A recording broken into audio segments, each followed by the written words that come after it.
Cinema ഓർക്കണ്ടേ? Cinema ആദ്യം ചെയ്യുന്നത് G അജയന്റെ ബോധി. അത് ഞങ്ങള് കൂട്ടായ്മയുടെ ഒരു നാടക കൂട്ടായ്മയുടെ ഒരു സിനിമയാണ്.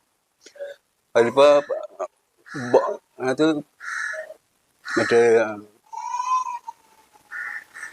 ബാബു അന്നൂർ എന്ന് പറഞ്ഞ പുള്ളിയാണ് മെയിൻ റോള് കളിച്ചത്. സംസ്ഥാന അവാർഡൊക്കെ വേണ്ടിയിട്ടുള്ള നാടക പ്രവർത്തനമാണ്. പിന്നെ അതിന് ശേഷമാണ് ഈ സാഗർ റിയലിസ്റ്റാക്കി എന്ന് പറഞ്ഞ സിനിമ.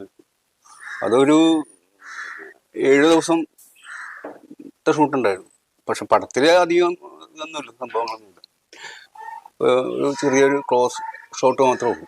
പിന്നെ ലാലേട്ടനെ, മോഹൻലാലിനെ നേരിട്ട് കാണാൻ പറ്റിയ ആ 7 ദിവസം പുള്ളി ഉണ്ടായിരുന്നു. പിന്നെ മോഹൻലാലിന് അതിൽ ശ്രദ്ധിക്കാൻ പറ്റില്ല എന്ന് വെച്ചിട്ടുണ്ടെങ്കിൽ, അന്ന് അവര് നാടകം ചെന്നൈയിൽ കഴിക്കാൻ പോയിട്ട്